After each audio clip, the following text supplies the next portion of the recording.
Hi guys, welcome back. It's been more than 3 months since the iPhone 11 was launched and I was using it as my daily driver.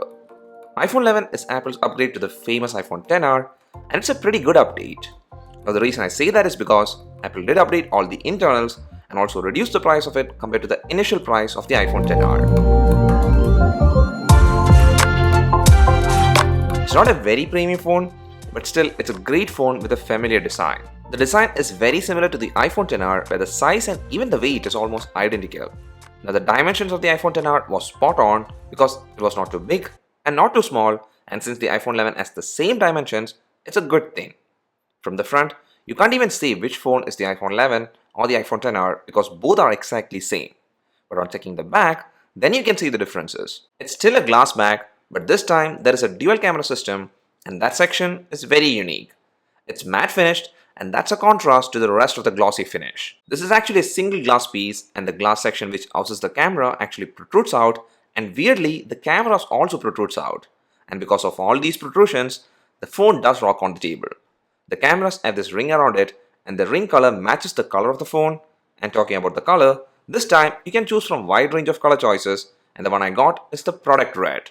Now this red color is a slightly toned down version of the iPhone XR red variant, and actually I prefer the iPhone XR red. And also one more thing with this backside is that the Apple logo did move towards the center and now there is no iPhone branding. Well, about the durability of this back glass, actually it stayed pretty well. I usually have the official Apple silicone case installed, but there were a couple of occasions where I used the phone without a case and still the back glass doesn't have any scratches. But surely I do recommend you use a case with this phone since the back is glass and it's a risky business to use the phone without any protection. And also the square camera housing, which is matte finish, is also scratch free, and same is the case with the camera lenses. Then for the buttons, they are flanked on both sides and all the buttons are still very tactile, and also you still have the iconic mute slider, which is a handy feature. Then as usual there is no headphone jack and the only port you have is the lightning port. Well, I use wireless headphones nowadays and therefore I just use this lightning port for charging, and it has also stayed well and is working perfectly. The materials used for the phone is the nowadays common aluminum and glass, which like I said before is not very premium but still very well put together and very sturdy and also durable if you're careful. Well, the reason I said it's durable if you're careful is because the back and front, even though Apple advertises as the strongest glass in a phone, it's in the end glass, and like I said before, even though it's holding well till now, along with using a case, it's always safe to install a glass screen guard on the front glass. Then about the side aluminum rail, it has stayed pretty neat over the course of 3 months and the phone still looks clean. Well, I don't baby my phone, but at the same time, I don't rough use it either. But overall, even though the design is kind of familiar, I still like it both based on design and also the build quality, and I'm even happy with the way the phone has held up till now. So now let's check the front, which has this famous Apple notch, which actually cuts into the 6.1-inch liquid retina display. It's a LCD panel whose resolution is 1792 by 828 with a pixel density of 326 ppi. Well, that spec surely does feel bad for a phone with the price tag the iPhone 11 has. But the fact is that the display is actually a really good one. The colors are nice with pretty good viewing angles, and also even though the bezels here is slightly bigger than the iPhone 11 Pro series, it doesn't look bad. In fact, I love consuming media with the iPhone 11, and ever since I've got this phone, I usually don't bother getting my iPad for watching videos. Well, if you pixel peep, you'll notice the lower resolution, but from a standard viewing distance, the display is a really good one. Apple does use good quality panels in their devices, and that's the same story here. The backlight is perfectly even, and overall, I like the display used here. The display does get bright enough, and because of that, I didn't face much issues while using it outdoors. Now, one thing Apple removed completely this year is 3D Touch. Well, the iPhone XR didn't have 3D Touch, but the iPhone 8 Plus had it. I used to use 3D Touch in a couple of places with the iPhone 8 Plus, like for example, invoking the multitasking menu and also while typing. But here, since it's all gesture based, I can easily get to multitasking menu, and also while typing, holding the spacebar does activate the cursor mode, and therefore the loss of 3D touch is not a big deal for me. But still, overall I do wish Apple will use a higher resolution panel at least for the next gen iPhone 11 successor. Well, I did say that there is a notch here and that houses the face unlock hardware. Now my previous daily driver iPhone was the iPhone 8 Plus, and this is the first time I'm using Face ID for an extended period of time. I usually thought that Touch ID is the better of the two, but now since I've started using Face ID, I'm now leaning more towards this. Well, there are some situations where it's a bit hard for the face unlock to work, but usually more than 95% of the time it does pick up well, and therefore unlocking the phone is pretty easy. And also, I'm a fan of how notifications stay hidden until the Face ID sees the registered face. Even though it's a minor thing, I feel it's a great privacy feature, and this is one of the coolest features that was lacking with the iPhone 8 Plus. Then for the earpiece, which doubles as a second speaker, it's also a really good one, and therefore calls do sound excellent. So till now, everything is pretty nice, and therefore let's move on to the processor and how it's performing after 3 months. Well, the processor that powers the iPhone 11 is Apple's A13 Bionic chip. One of the best thing about Apple's processors is that they're industry-leading ones, and that's the same story with the A13 Bionic. And also, Apple's processors does age well too. Well, for example, this is the iPhone 6s, which was launched in 2015, but still, this one's performance is pretty good. And therefore, you might get an idea about how the performance of the iPhone 11 will be. From the day I've started using the phone, I haven't done any resets, and I've been installing all the necessary apps, and also sometimes, if I don't need an app, we'll be deleting it, but the performance and the user experience is still excellent. I haven't noticed any hiccups or slowdowns, and the iPhone 11 is surely, even after 3 months, one of the best phones in terms of performance.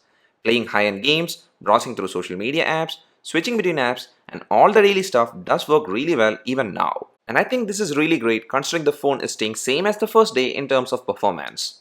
It has 4GB of RAM, and the RAM management is also great. But initially, I had issues because of I guess iOS 13 bug where YouTube kept reloading. But now it's fixed and everything stays loaded in memory without refreshing it all the time. It's like around 10 apps stay open in the background, and overall the RAM management is also good. So now to one of the most important things, and also one of the things that Apple really hyped this time, which is the cameras. Well, everyone will be familiar with the specs of the camera now, but still, if you want to know, it's both 12 megapixels, where one is a wide angle one and the other is an ultra wide angle. And what I feel is that the ultra wide angle is a pretty good choice than a telescopic one. And for the shots that it captures, even though it's not perfect, it's still pretty useful.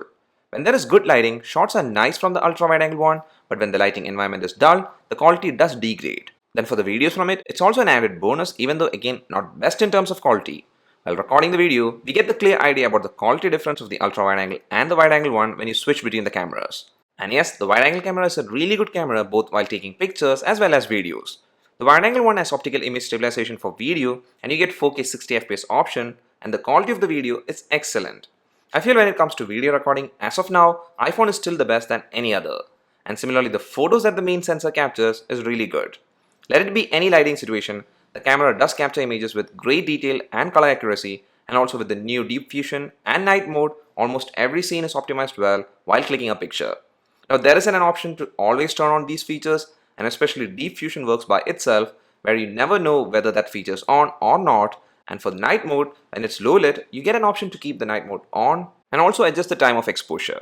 I feel the night mode in iPhone is done well in capturing a wide scene instead of capturing people, because while capturing a person with night mode on, I felt it's better done on the Pixel. And now moving to the front camera, this time Apple did nail it with the front camera. The problem with iPhone's front camera before was just that the field of view was not that wide, but now this new 12 megapixel camera captures a wide frame, and also the quality is nice. In good lighting conditions, selfies are very crisp and detailed, which becomes a bit soft in low lit conditions.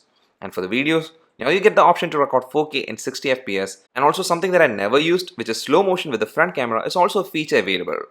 Now there are plenty of things like this with the new cameras, which is an added bonus for people who use it, and also portrait mode is still here and it works better than before. So overall, the new camera system of the iPhone 11 based on today's standards is pretty excellent. I feel with this new camera system, majority of users will be more than happy with the photos and videos it captures, and also the simplicity at which it is done. You don't have to do anything like toggling a setting for a scene, because it's all done by the phone itself, and to an extent, it's done well. So that takes us to another important thing, especially after 3 months of using a phone, and that's the battery. Well, the battery capacity of the iPhone 11 is 3110 mAh, and I've got to say that the battery life of this phone is great. I use my phone pretty heavily, and still, even at the end of the day, I usually have 20 to 30% battery left. And that's pretty impressive. And if you're a moderate user, this phone's battery will last you 2 days.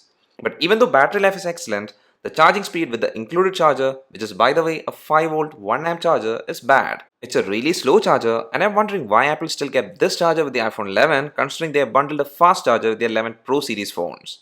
Come on Apple, the phone supports fast charging, and you want us to spend more and get a fast charger? I wish you'll change this trend at least next year. Then the phone is also IP68 rated, which means the phone is water resistant up to 2 meters of water for 30 minutes. I haven't tested the water resistance, and if you want to find out if it's true, there will be plenty of such videos available. Now the best thing with the phone being water resistant is that we don't have to worry much from accidental spill, etc. Then moving to the speakers, where the main one is on the bottom, and as I said earlier, the second one is the earpiece.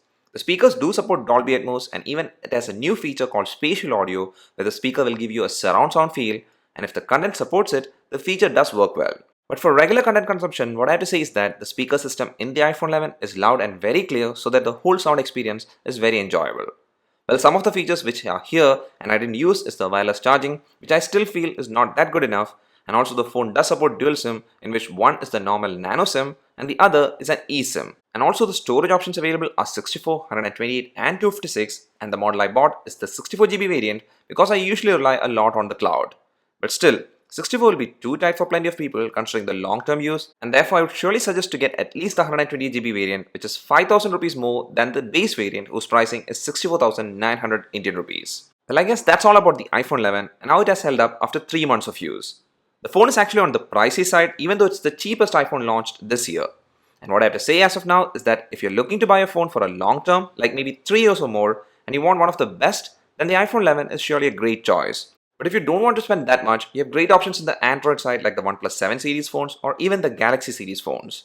But those will probably lack the long-term software support that Apple has, even though some of its features are much superior than this guy, like the display.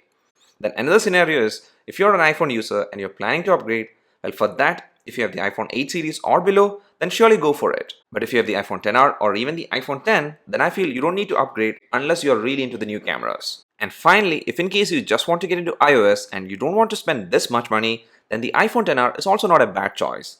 And by the way, we'll be doing a long-term review of the iPhone XR in the channel pretty soon, so if you don't want to miss that video, please do hit the subscribe button, and it would be much appreciated if you can hit the like button too. See you again in the next video. Till then, bye.